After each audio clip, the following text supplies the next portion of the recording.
அனைவருக்கும் வணக்கம். Welcome to this historical tax.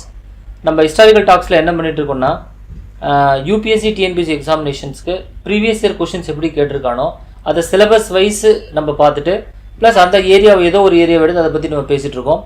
இதுக்கு முன்னாடி எபிசோடில் பார்த்தீங்கன்னா இண்டஸ் வேலி சிவிலைசேஷன் வேதிக்கெல்லாம் நம்ம பேசியிருக்கோம்.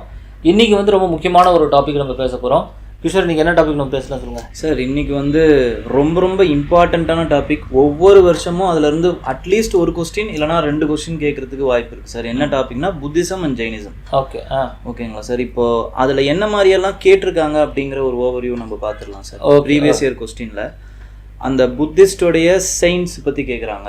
ஓகே, பேர் அது எந்த அளவுக்கு பேசிக்காக கேட்குறாங்கன்னா, இந்த செயின்ட் வந்து புத்திஸ்ட் செயினா ஜெயின் செயின்டான்னு கூட கேட்குறாங்க. ஜெயின்ஸா இல்லைனா வந்து வைஷ்ணவேட்டா, சைவேட்டா, இந்த அளவுக்கு போகிறாங்க. ஆமாங்களா. அதுக்கப்புறமா வந்து அவங்களுடைய அந்த ஃபிலாசபி ஜெயின்ஸ் வந்து சோல் கான்செப்ட்ல வந்து அவங்களுக்கு இருக்கா கர்மா அவங்களுக்கு என்ன இருக்கா இந்த மாதிரி கான்செப்டை பற்றி பேசுகிறாங்க. ஓகே, அடுத்தது பார்த்தீங்கன்னா புக்ஸு. இந்த புக்ஸு கூட ஜெயின் புக்ஸா, இது வந்து புக்கை கொடுத்துட்டு இந்த புக்கு வந்து இது ஜெயினிஸ்ட் புக்கா இல்லை புத்திஸ்ட் புக்கா அப்படிங்கிற மாதிரி ஃபண்டமெண்டல் இதெல்லாமே பார்த்தீங்கன்னா என்னை பொறுத்த வரைக்கும் இதெல்லாம் பார்த்தீங்கன்னா ஒய்டராக கேட்குறாங்க. பட் சூப்பர்ஃபிஷியல் நாலேஜ் தான் அதெல்லாம். ஆமாம். எக்ஸப்ட் மேபி இந்த ஃபிலாசபி கேட்காம மற்றதெல்லாமே பார்த்தீங்கன்னா சூப்பர்ஃபிஷியலாக தான் கேட்குறாங்க சார். ஆனால் அந்த ஃபிலாசபி கூட ரெக்கரிங் தீம் தான் சார். ரெக்கரிங் சோல் வந்து இதுக்கு முன்னாடி ப்ரீவியஸ் இயர் கொஸ்டின்ஸில் பார்த்தீங்கன்னா ஒரு 2-3 டைம் கேட்டாங்க அந்த சோல் கன்சர்ன்டான டாபிக். ஓகே, ப்ளஸ் அது இல்லாமல் அதுக்கு அடுத்தது என்ன கேட்குறாங்கன்னா புத்திஸ்ட் கவுன்சில்ஸை பற்றி சில கொஸ்டின்ஸ் கேட்குறாங்க. முன்னாடி கேட்குறாங்க சார். இப்போ எப்படின்னா அந்த மகாயானா ஈனயானான்றது நமக்கு தெரியும். ஆனால் அது ஈனயானாக்குள்ள இருக்கிற டிவிஷன்ஸ் பற்றி எல்லாம் கேட்குறாங்க. ஆமாம், இந்த மாதிரி இந்த ஆஸ்பெக்டை கேட்குறாங்க. அதுக்கப்புறம் ஆர்ட் அண்ட் கல்ச்சர் வைஸ் பார்த்தீங்க அப்படின்னா வந்து ஸ்தூபாஸ் வச்சு கேள்வி கேட்டிருக்காங்க. கரெக்ட். ஆர்ட்ல இப்போ நிறைய ஸ்டூடெண்ட்ஸ் ஆர்ட் அண்ட் கல்ச்சருங்கிறது செப்பரேட்டாக ஆர்ட் அண்ட் கல்ச்சரில் படிக்கணும் அப்படின்னு நினைக்கிறாங்க. பட் ஹிஸ்ட்ரி படிக்கும் போதே என்னென்னலாம் வந்து ரிலீஜனை நீங்கள் படிக்கிறீங்க, சொசைட்டியோட ஆஸ்பெக்டை படிக்கிறீங்க, பெயிண்டிங்ஸ் படிக்கிறீங்கன்னா ஆர்ட்டோட ஃபார்ம், அதோட ஆர்ட் அண்ட் ஃபார்ம் ஆகிடுது. இன்னும் நீங்கள் பார்த்தீங்கன்னா கரண்ட் அஃபேர்ஸ் லிங்க் கூட இந்த கொஸ்டின் கேட்குறாங்க. ஏதாச்சும் ஒரு மொனாஸ்ட்ரிஸ் ஓட்டிவ் ஸ்தூபாவும் அந்த கரண்ட் அஃபேர்ஸ் லிங்க் தான். ஆமாம், கரண்ட் அஃபேர்ஸ் இருக்கக்கூடியது அந்த வந்து நம்ம இதில் லிங்க் பண்ணுறாங்க. ஆமாம், அந்த மொனாஸ்ட்ரிஸ் அந்த லடாக்ல இருக்க மொனாஸ்ட்ரி எங்கே இருக்கிற மாதிரி கேட்கறதுக்கு. ஸோ இந்த மாதிரி இந்த டாபிக்ஸ் எல்லாமே இந்த கொஸ்டினில் வருது. இந்த ஏரியாவில் கவர் பண்ணுறாங்க புத்திசம் ஜெயினிசம்னு. ஸோ இதுக்கு அடுத்தது நம்ம வந்துன்னா இவங்களை பற்றி இந்த புத்திஸ்ட் ஜெயினிசம் இந்த ஒரு ஆஸ்பெக்டை பற்றி சின்ன ஒரு அவுட்லைன் நம்ம கொடுத்துருவோம் அவங்களுக்கு மாணவர்களுக்கு. ஆக்சுவலாக பார்த்தீங்கன்னா அரௌண்டு வந்து 5th century BC, அதாவது கிரைஸ்ட் பிறக்கிறதுக்கு ஒரு 500 வருஷத்துக்கு முன்னாடி 5th century BC. அந்த 5th centuryல பார்த்தீங்கன்னா ரிலீஜன் அப்படிங்கிற நிறைய ரிலீஜியஸ் மூவ்மெண்ட்ஸ் வந்து எமர்ஜ் ஆகுது இந்தியா உலகத்துலேயும் எமர்ஜ் ஆகுது. கன்ஃபியூசிசமாக அப்போ தான் எமர்ஜ் ஆகுது, சைனாலையும். ஓகே. ஸோ இப்போ இந்தியாவில் வந்து இந்த காலகட்டத்தில் வந்து 500 BCயில் பார்த்தீங்கன்னா நிறைய ரிலீஜியஸ் ட்ரெண்ட்ஸ் எமர்ஜ் ஆகுது. அதில் எக்ஸாம்பிள் சொல்லணும்னா புத்திசம் ஒன்று சொல்லலாம், ஜெயினிசம்னு ஒன்று சொல்லலாம், அஜிவிகாஸ்னு தனி ஒன்று இருக்குது, சாரவாகாஸ்னு ஒரு ஃபிலாசபி இருக்குது. இந்த மாதிரி ஃபிலாசபிக்கல் தாட்ஸ், இந்த மாதிரி ஃபிலாசபிக்கல் ஐடியாஸ் வந்து அரௌண்ட் ஒரு 600-500 BCயில் எமர்ஜ் ஆகுது. இதை நம்ம ப்ரீவியஸ் வீடியோவிலேருந்து ஒரு லீஃப் எடுத்து பேசணும் அப்படின்னா வந்து சார், லேட்டர் வேதிக் பீரியட் வந்து செரமோனியலாகவும் காம்ப்ளிகேட்டடாகவும் மாறிச்சுன்னு நம்ம சொன்னோம். அதுக்கான ரியாக்ஷனாக தான் இந்த ரிலீஜியஸ் ரைஸ் ஆஃப் ரிலீஜன் இது டாப்பிக்கே என்ன கொடுத்துருப்பாங்க ஹிஸ்ட்ரியில் நீங்கள் பார்த்தீங்கன்னா ரைஸ் ஆஃப் ஹெட்ரோடாக்ஸ் செப்ட்னு தான் டாபிக் கொடுத்துருப்பாங்க இதுக்கு. ஓகே, மாணவர்கள் சிலபஸை கொஞ்சம் பார்க்கணும்னு நான் நினைக்கிறேன். எப்போவுமே ஒரு புக்கை வாங்கினாங்கன்னா உள்ளே படிக்கிறதுக்கு முன்னாடி அந்த சாப்டர்ஸ் பேர் கொஞ்சம் படித்து பார்த்தா அவங்களுக்கு அந்த சாப்டர் பேர்லேருந்து சில விஷயங்கள் புரியும்னு நான் நினைக்கிறேன். அந்த சாப்டர் என்ன கொடுத்துருக்காங்கன்னா, சில புக்ஸில் ரைஸ் ஆஃப் புத்திசம் அண்ட் ஜெயினிசம்னு கொடுத்துருப்பாங்க, சில புக்கில் சிம்பிளி புத்திசம் ஜெயினிசம் அப்படின்னு கொடுத்துருப்பாங்க. ஆனால் அதோடைய ஜென்ரிக் டாபிக் என்னன்னா rise of heterodox sects. Okay sir. இதோட இன்னொன்று என்ன இதே காலகட்டத்தோட பொருந்து போகிறது வந்து என்னன்னு பார்த்தீங்கன்னா ரைஸ் ஆஃப் செகண்ட் அர்பனைசேஷன். எல்லாமே ஒன்றுக்குள்ள ஒன்றா மகாஜனபதாஸ் எமர்ஜ் ஆகுது, அதுதான் செகண்ட் அர்பனைசேஷன் சொல்கிறோம். அதே மாதிரி டயத்தில் எக்கனாமி டெவலப் ஆகுது, பஞ்ச் மார்க்கெட் காயின்ஸ் வருது, அப்புறமேட்டு புத்திசம் எமர்ஜ் ஆகுது, ஜெயினிசம் எமர்ஜ் ஆகுது. அதே மாதிரி ஹிந்துவிசம் வந்து ஒரு இஸ் விட்னஸிங் அ டவுன்ஃபால். ஏன்னா இது ரைஸ் ஆஃப் புத்திசம் ஜெயினிசமே ரிசல்ட் ஆஃப் ப்ராப்ளம்ஸ் இந்த கன்சர்வேட்டிவ் பிராமணிக்கல் ரிலிஜன். அது ஹிந்துவிசம் நம்ம யூஸ் பண்ணக்கூடாது, வேதிக் ரிலிஜன் இல்லை பிராமணிக்கல் ரிலிஜன் நம்ம எப்படி வேணாலும் சொல்லிக்கலாம்.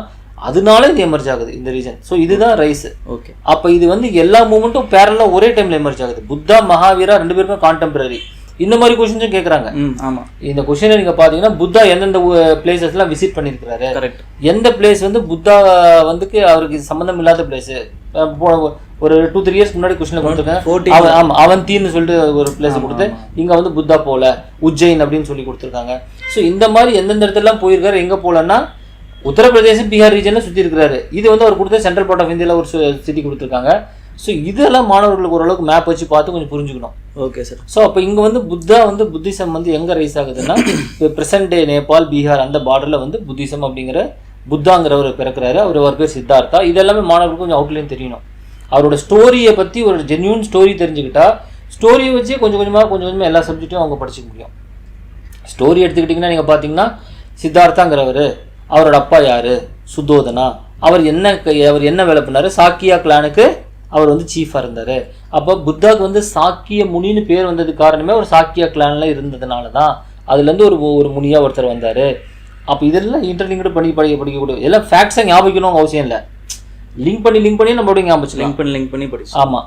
ஸோ சுத்தோதனா, சித்தார்த்தா, அவங்க அம்மா பேர் மகாமாயா. அவர் வந்து பிறந்த உடனே அதுக்கப்புறம் அவர் சில மித்திக்கல் ஆஸ்பெக்ட்ஸ் எல்லாம் நடக்குது. அதெல்லாம் நம்ம வந்து எக்ஸாமில் கேட்க மாட்டாங்க. ஃபார் எக்ஸாம்பிள் புத்தா பிறந்த உடனே எழுந்திரிச்சு அவர் சொன்னார், this is my last life, henceforth there is no more life for me, இதுதான் என்னோட கடைசி வந்து லைஃபு, இதுக்கப்புறம் எனக்கு லைஃப் கிடையாது அப்படின்னு சொல்கிறாங்க. அந்த மித்திக்கல் ஆஸ்பெக்ட்ஸ் எல்லாமே நம்ம எக்ஸாமில் கேட்க மாட்டோம். ஆனால் நம்மளை புரிஞ்சுக்கிறதுக்கும் நம்ம ஞாபகிக்கிறதுக்கு இதெல்லாம் யூஸ் ஆகும். Okay sir. ஸோ அப்போ கதையை சார்ந்தே நீங்கள் நிறைய எந்த விஷயங்கள் வந்து உள்ள அனுப்பி ரிலேட் பண்ணி அப்படியே அந்த கதை கூட ஜென்யூன் கதையாக இருக்கணும். நீங்கள் பாட்டு ஒரு கற்பனை கதையை பேசக்கூடாது. என்சிஆர்டியில் கொடுக்கறதோ ஸ்டாண்டர்ட் டெக்ஸ்ட் புக்கில் சொல்லப்பட்ட கருத்தை நாங்கள் அந்த கதையோட நம்ம இன்டகிரேட் பண்ணணும். அதுக்கப்புறம் ஜதகா ஸ்டோரிஸ் பற்றி சில. ஆமாம், ஜடகா ஸ்டோரிஸ்னா என்ன, அது வந்து புத்தாவோட பாஸ்ட் லைஃப் ஸ்டோரிஸு. அப்புறமேட்டு இந்த பெயிண்டிங்ஸ் இருக்குல்ல, அஜந்தா எல்லோராஸ், இந்த பெயிண்டிங்ல இருக்கக்கூடியது ஸ்தூபா, அதை பத்தியும் கேட்டிருக்காங்க சார். பத்மபாணி அந்த இது வச்சு கேட்டிருக்காங்க. Next life of Buddha Maitreya அதை வச்சு கேட்டிருக்காங்க. அதுக்கப்புறமா வந்து பத்மபாணி எந்த கேவ்ல இருக்கு அப்படிங்கிற அந்த ஒரு கேள்வி இருக்கு. ஆமா. ஸோ இதெல்லாமே வந்து இவங்களுக்கு எப்போ புரியும்னா இந்த புத்தாவோட ஸ்டோரி பிளஸ் புத்தா வந்து அதுக்கப்புறம் என்ன பண்ணார், லைஃபோட அவரோட சிம்பிள்ஸ் என்ன, அவரோட லைஃப், புத்தாவோட பர்த்னா எதை நமக்கு கன்வெர்ட் பண்ணுது, புத்தா வந்து ரெனன்சியேஷனா எதை கன்வெர்ட் பண்ணுது, அவரோட ஃபர்ஸ்ட் ஸ்பீச் எதை கன்வெர்ட் பண்ணுது, அதுக்கப்புறம் அவர் ஃபைனல் ப்ளோயிங் அவுட் மகாபரி நிர்வாணா இது வந்து எதை கன்வெர்ட் பண்ணுது அப்படிங்கிறது எல்லாத்தையும் வந்து நம்ம எக்ஸாம்ல படிச்சுக்கணும். அதே மாதிரி வந்து அவருடைய முத்ராஸையும் கேட்குறாங்க. கரெக்ட் தான். ஒரு அப்போ ஒன்றும் கேட்டிருந்தான், அபய முத்ரா, முத்ரா, பூமி ஸ்பிரத முத்ரா. ஆமா, அது மாதிரி நிறைய முத்ராஸ் இருக்குது. சக்கர பரிவர்த்தன முத்ரா. முத்ரான்னா ஒன்றும் இல்லை, அவரோட வந்து சிம்பிள் ஹேண்ட் கெஸ்டர்ஸ். ஒரு கை ஒரு மாதிரி வச்சிருக்கிறாரு, அந்த கை வச்சிருக்கிறதுக்கு இதுக்கெல்லாம் என்னென்ன மீனிங் அப்படின்னு கேட்குறாங்க.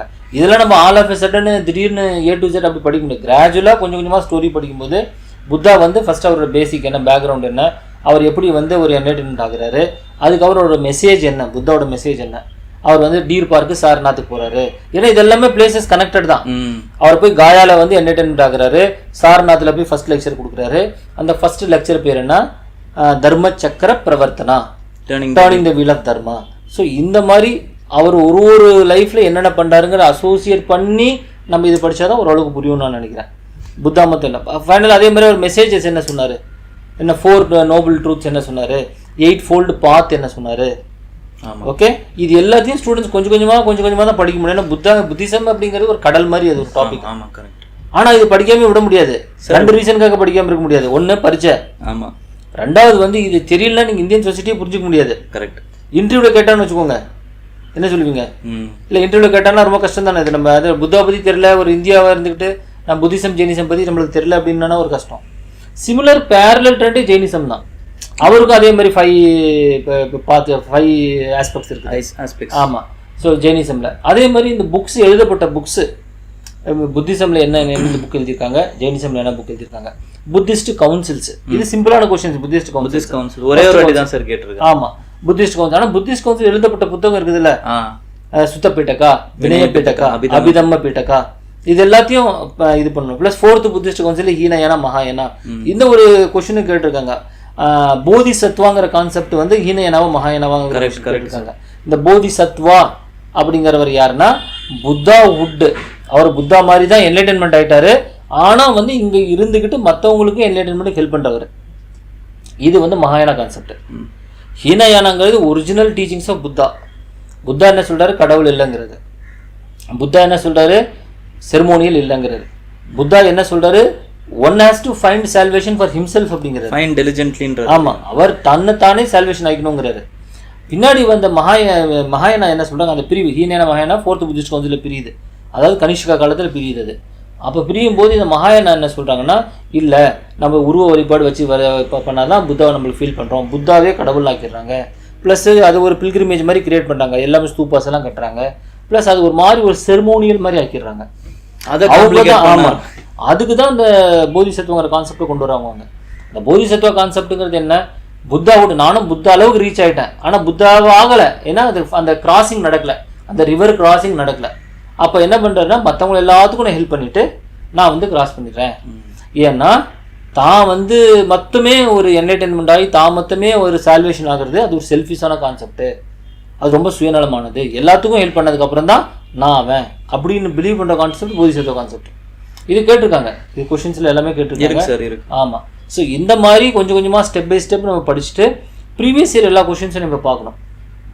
ப்ரீவியஸ் இயர் கொஷின்ஸ் எல்லாம் நம்ம பார்த்துட்டோம்னா திருப்பி கொஷின்ஸ் ரிப்பீட் ஆகுது சார். இந்த புத்திசம் ஜெயினிசம் ஹிஸ்ட்ரியை பொறுத்த வரைக்குமே கொஷின்ஸ் கம்பல்சரி ரிப்பீட் ஆகுது. அதே ஏரியாவில் வேறு டைமென்ஷனில் கொஷின் கேட்குறாங்க, ஸ்டேட்மெண்ட்ஸை ரீஃப்ரேஸ் பண்ணி கொஷின்ஸ் கேட்குறாங்க. ஸோ இது ஹிஸ்ட்ரி எடுத்துக்கிட்டிங்கன்னா, நீங்கள் ஏன்ஷியன்ட் இந்தியாவே எடுத்துக்கிட்டிங்கன்னா ஒரு கொஞ்சம் ட்ரெண்ட்ஸ் தான் இருக்குது. மிடிவல் இந்தியா எடுத்துக்கிட்டிங்கன்னா அது ஒரு லிமிட்டட் நம்பர் ஆஃப் ட்ரெண்ட்ஸ். அதனால தான் இன்டெப்த்தாக அடுத்தடுத்து உள்ள போகிறாங்களோ அப்படிங்கிறதும் அது எல்லா ஏரியாலையும் போகிறது இல்லை சார். எவ்வளோ தான் இன்டெப்த் உதாரணத்துக்கு வச்சுக்கோங்க, காம்படிட்டிவ் எக்ஸாமினேஷன் தானே, யாருமே கிளியர் பண்ணலாம், கட் ஆஃப் குறைஞ்சிடுது. அது ரொம்ப உள்ள போனாலுமே யாருமே அட்டென்ட் பண்ணாமல் விட்டுறாங்க. இப்போ சில கொஷின்ஸ் எல்லாம் பார்த்தீங்கன்னா, ஒரு ஹிஸ்ட்ரியில் சே ஃபார் எக்ஸாம்பிள் ப்ரிலிமினரிக்கு வந்து 20 கொஷின் கேட்குறாங்கன்னு வச்சுக்கோங்க. 100 கொஷினில் 18லேருந்து 20 கொஷின் ஹிஸ்ட்ரி கொஷின்ஸ் வருது வச்சுக்கோங்க. எக்ஸாம்பிளுக்கு ஒரு 5 கொஷின் யாருக்குமே தெரியாத கொஷின் கேட்குறாங்கன்னு வச்சுக்கோங்க, ஏன்ஷியன்ட்டோ மிடிவலோ மாடர்னோ. ஃபார் எக்ஸாம்பிள் ஒரு கொஷின்ஸ் வந்து ஒரு வார்த்தை கொடுத்துருந்தாங்க, என்னன்னு நம்மளால கீ போடும்போது கூட நம்ம டெசிவேட் பண்ணி தேடி பார்த்து அந்த வார்த்தையே கிடைக்கல. இப்போ இந்த கொஷின் நம்ம இன்டர்நெட் வச்சே தேடி கண்டுபிடிக்கல, எக்ஸாமினேஷனில் யாரா போட்டுக்கோங்களே, யாருமே ஒரு கொஷின் சால்வ் பண்ணாலும் அதனால நம்மளுக்கு என்ன பாதகம் வரப்போகுது? ஸோ அதனால அது பிரச்சனை இல்லை, எல்லாருக்கும் தெரிஞ்ச ஆஸ்பெக்ட் நம்ம தெரியாமல் இருக்குது. ஆமாம், இந்த சிவில் சர்வீஸ் ப்ரிலிமினரி கிளியர் பண்ணுறதுக்கான கீ ஸ்ட்ராட்டஜி என்னன்னா, எல்லாருக்கும் தெரிஞ்சது நம்மளுக்கு தெரியணும், யாருக்குமே தெரியாது கொஞ்சம் ஒன்று நம்மளுக்கு தெரியும், ஒரு 2-3 கொஸ்டின் நம்ம தெரியும், அவ்வளோதான். இப்போ எல்லாருமே தெரிஞ்சது நம்மளுக்கு தெரியலன்னா தான் ஃபீல் ஆகும் நம்ம. ஆமாம், கரெக்ட். எனக்கு எல்லாருமே தெரிஞ்சது அவங்க கட் ஆஃப் ஏறி போய்ட்டு புரிஞ்சுல. ஸோ புத்திசம் ஜெயினிசம் இந்த ஏரியா வந்து ஒரு கம்பல்சரி டாப்பிக்கு. இதில் வந்து இந்த ஸ்டெப் பை ஸ்டெப் நம்ம படித்து ஒரு ஹோலிஸ்டிக்காக படிக்கணுங்கிறது என்னுடைய எண்ணம். இப்போ பார்த்தீங்கன்னா புத்திசமும் மௌரியன் எம்பையர் அசோகாவும் லிங்க்டு. அப்போ புத்திசம் படிக்கும்போது அவரையும் கொஞ்சம் படிச்சுக்கணும். ஏன்னா புத்திசம் ஸ்ப்ரெட் எப்படி ஆகுதுங்கிறதுக்கு இந்த ரூலர்ஸ்லாம் ஹெல்ப் பண்ணி இவங்க தான் ஹெல்ப் பண்ணுறாங்க. அப்புறம் ஸ்ரீலங்காவில் புத்திசம், ஏன்னா இதெல்லாம் கரண்ட் அஃபேர்ஸோட லிங்க்ட் ஆகும் கிஷோர். கரெக்ட். ஏன் வந்து ஸ்ரீலங்காவுக்கும் இந்தியாவுக்கும் ஒரு கல்ச்சுரல் கான்டாக்ட் இருக்குது? ஏன்னா ரிலீஜியஸாக நம்ம 2 பேரும் லிங்க்டு. இங்கே இருக்கிற புத்திஸ்டோடைய அந்த ட்ரீ தான் எடுத்துகிட்டு போய் ஸ்ரீலங்காவில் அசோகர் காலத்தில் நடுறாங்க. அந்த போதி ட்ரீ, இங்கே இருக்கிற போதி ட்ரீ ஒரு கிளை எடுத்துகிட்டு போய் தான் ஸ்ரீலங்காவில் அசோகர் காலத்தில் அவருடைய டாக்டர் சங்கமித்ரா கொண்டு போய் என்ன பண்ணுறாங்க, ஸ்ரீலங்காவில் நடுறாங்க அந்த ட்ரீ. அது மட்டும் இல்லை, புத்தாவோட ரிலிக்ட் இங்கேருந்து ஒரு பல்ல கொடுத்து அமைச்சிருக்கிறாங்க. ஓகே, அது இன்னும் இருக்குதாங்க, இருக்குன்னு சொல்லி அந்த மரம் அங்கே போதி மரம் வளர்ந்துச்சு இல்லையா, அந்த மரம் பிற்காலத்தில் நம்ம இந்தியாவில் இருக்க மரம் அழிஞ்சு போகுது, அதை வெட்டிடுறான். இந்த சசங்காங்கிற வந்து வெட்டிடுறான். அப்போ அங்கே இருக்கிற ஒரு கிளையை கொண்டு வந்து தான் இங்கே திரும்ப நடுறாங்க. அப்போ ஒரிஜினலாக இங்கே இருக்கிறது வந்து அந்த ட்ரீயே கிடையாது. ஆமாம், அங்கேருந்து எடுத்துகிட்டு போயிட்டு எல்லாம் ஒரே ஒரு இது மாதிரி சொல்கிறாங்க. பட் நான் என்ன சொல்கிறேன்னா, நம்மளுக்கு வந்து எப்படி ரிலீஜனு ஒரு கனெக்ட் ஆகுது, ஒரு ஸ்டேட்டுக்கு கனெக்ட், ஒரு கண்ட்ரி கனெக்ட் ஆகுதுங்கிறது நம்ம ரிலீஜன் கண்டிப்பாக தேவை, கல்ச்சருக்கு கண்டிப்பாக தேவை. இன்டர்நேஷனல் ரிலேஷன்ஸ்லேயும் அது ஒரு மிகப்பெரிய பார்ட் தான் சார். ஏன்னா வந்து இந்தியாவோட சாஃப்ட் பவரை புத்திசம் வச்சு south east countries, Chinese, Japanese வரைக்கும் நம்ம வந்து கனெக்ட் ஆகிறது வந்து எதுன்னு பார்த்தீங்கன்னா புத்திசம் தான். ஏன்னா இப்போ இந்தியா, டிபெத்து, புத்தா, அங்கே தாலை லாமா, அப்புறமேட்டு இந்தியா அண்டு சைனா, ஏன்னா அந்த இப்போ கம்யூனிஸ்ட் ஸ்டேட்டாக இருந்தால் கூட அங்கே புத்திஸ்ட் நிறைய பேர் இருக்காங்க. ப்ளஸ் ஜப்பான் நம்ம சொல்லவே தேவையில்லை. சவுத் ஈஸ்ட் ஏஷியா எல்லாமே நீங்கள் பார்த்தீங்கன்னா ஸ்ரீலங்கா எல்லாமே வந்து புத்திஸ்ட் ஆரிஜின் தான். ஆப்கானிஸ்தான் வரைக்குமே புத்திசம் அந்த காலத்தில் ரொம்ப ப்ராப்ளமாக இருந்துச்சு. இப்போ வந்து புத்தா, ஆமாம், பாமியான் ஆப்கானிஸ்தானில் தானே இருக்குது.